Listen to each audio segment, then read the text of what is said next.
मुझे कोई अमल बता दे। हज़रत हसन बसरी रहमतुल्लाहि ताला अलैह ने उसे एक अमल बताया कि ये अमल करो, अल्लाह पाक तुम्हें ख्वाब में दिखा देगा। उसने वो अमल किया। उसने अपनी मरहूमा बेटी को ख्वाब में देख लिया, लेकिन दो ही सूरतें हो सकती हैं, या तो वो खुशी में होती या फिर गम में होती।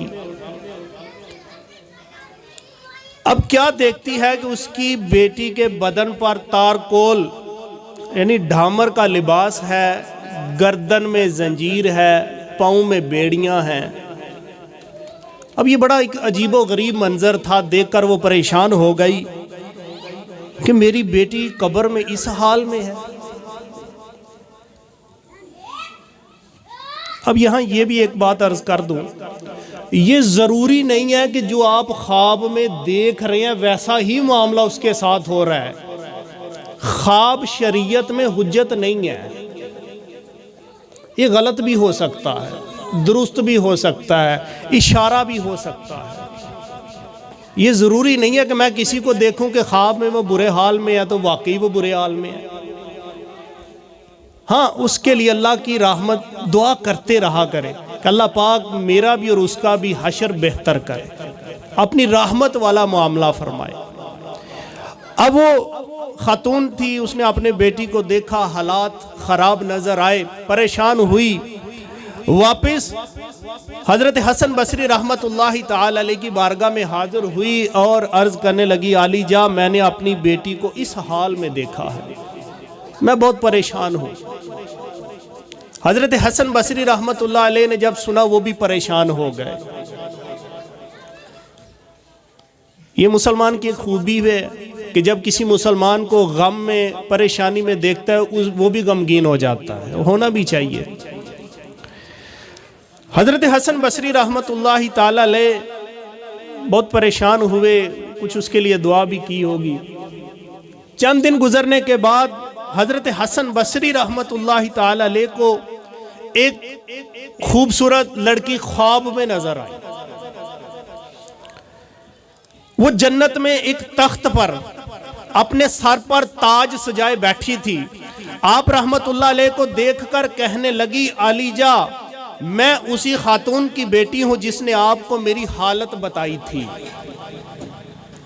अब हजरत हसन बसरी रहमतुल्लाह अलैह ने फरमाया, उसके बकौल, उसके कहने के मुताबिक तो तेरा हाल जो था वो इसके उल्ट था। मजीद ही को कम कर, हाल तेरा खराब था, लेकिन अब तो तू तख्त पर बैठी है, अपने सर पर ताज सजाए हुए है, मामला क्या हुआ, ये इनकिलाब कैसे आया? उस लड़की ने जवाब दिया, कब्रिस्तान के करीब से एक शख्स गुजरा, उसने मुस्तफ़ा जाने रहमत सल्लल्लाहु ताला अलैहि वसल्लम पर दरूद भेजा।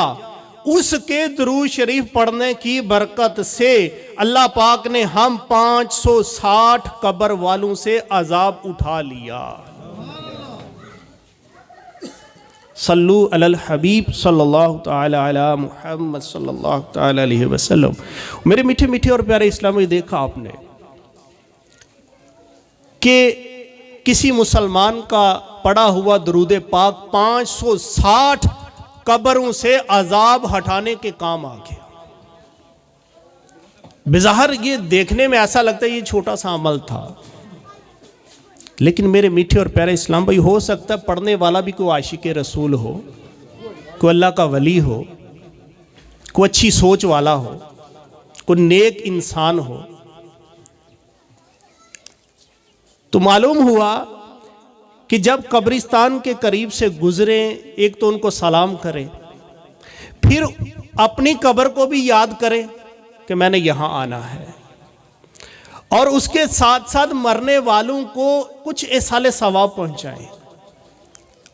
अब वो मुख्तलिफ सूरतें हो सकती हैं, ज़रूरी नहीं कि कुरान पाक ही पढ़कर, कुरान पाक तो बेहतरीन अमल में से एक है, सदका करके, कुरान पाक पढ़ के, जितना आता है आपको, दुरूद पाक पढ़कर, दीगर जो आपके पास नेकियां हैं, नमाज पढ़ते हैं तो उस पर भी तो आपको नेकियां मिलती हैं। दुनिया में जो जो आप अच्छे अमल करते, अल्लाह की रहमत से उस पर सवाब तो मिलता है। अब वो जो सवाब आपके पास है वो कब्रिस्तान के करीब से गुजरते हुए या घर में बैठकर भी उनको इसाल कर सकते हैं। इसमें बहुत ज्यादा बेहतरियां हैं, बहुत ज्यादा फवायद है। तो इस रिवायत से पता चला कि दरूद पाक पढ़ने वाले की बरकत से अल्लाह पाक ने 560 कब्र वालों से अजाब उठा लिया। तो देखें कितना मुख्तसर सा काम है दरूद पाक पढ़ना। तो उठते बैठते चलते फिरते जब भी वक़्त मिले, बल्कि वक़्त निकाल कर ख़ास तौर पर अपने आका सल्लल्लाहु ताला अलैहि वसल्लम पर दरूद सलाम के तोहफे पेश करते रहा करें। इसकी बेशुमार फ़ज़ाइल व बरक़ात है। एंड पे जो नतीजा यही निकलता है, हर दर्द की दवा है सल्ले अला मुहम्मद। हर दर्द की दवा है सल्ले अला मुहम्मद। तावीज़ हर बला है सल्ले अला मुहम्मद सल्लल्लाहु ताला अलैहि वसल्लम। तो मेरे मीठे और प्यारे इस्लाम भाई, आप आजमा के देख लें। जब कोई दुख तकलीफ रंज व अलम परेशानियां आए तो किसी गमखार के सामने ही तो पेश कर सकते हैं। तो मेरे आका मेरे मौला सल्लल्लाहु ताला अलैहि वसल्लम हम सब के गमखार हैं। इंतहाई शफीक मेहरबान अपनी उम्मत पर। तो हमें ये उनको याद करना चाहिए। तो दरूद पाक एक बेहतरीन जरिया है उनको याद करने का। तो नियत करें, मैं भी नियत करता हूँ कि इंशाअल्लाह अज़्ज़ वजल ज़्यादा से ज़्यादा दरूद सलाम पढ़ने की कोशिश करूँगा। अल्लाह पाक अमल की तौफीक अता फरमाए। दरूद पाक अपने इसाले सवाब की महफ़िल है, इसाले सवाब के लिए हम जमा है। इसाले सवाब के मुतालिक 3 अहादीस मुबारक आपके सामने पेश करता हूँ, तवज्जो से सुनिए। मदीने वाले मुस्तफ़ा सल्लल्लाहु ताला अलैहि वसल्लम ने इरशाद फरमाया, मेरी उम्मत गुनाह समेत कब्र में दाखिल होगी। मेरी उम्मत गुनाह समेत, मतलब कि गुनाहगार होगी, गुनाह करते होंगे, गुनाह समेत कब्र में दाखिल होगी। और जब निकलेगी, यानी जब इनको उठाया जाएगा क़यामत के रोज, तो बेगुनाह होगी। अब ये मेरे और आपके किसी के अल्फाज नहीं है, ये मेरे आका सल्लल्लाहु ताला अलैहि वसल्लम की हदीस मुबारक के अल्फाज।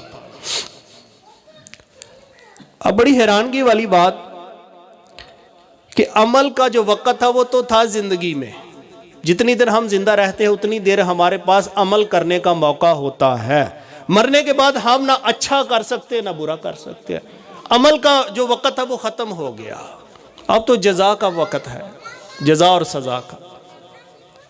वो अपनी रहमत से मुआफ़ कर दे, वो बड़ी शान वाला है। पकड़ ले तो उसका अदल है, किसी पर वो जुल्म नहीं करता, ये अल्लाह की शान है। लेकिन इधर वो अल्फाज हैं जो मेरे आका सल्लल्लाहु ताला अलैहि वसल्लम की ज़बान बरहक से अदा हुए हैं। ये वो ज़बान मुबारक जहाँ से अल्फाज निकलें तो कुरान पाक की आयतें बन जाएं। इस ज़बान से अगर अल्फाज निकले तो हदीस मुबारक के फूल बन जाएं। अब इस ज़बान पे तो दिलो जान से यकीन ईमान रखना ईमान की निशानी है, बल्कि ईमान की बुनियाद। अब मेरे आका सल्लल्लाहु ताला अलैहि वसल्लम ने फरमाया, मेरी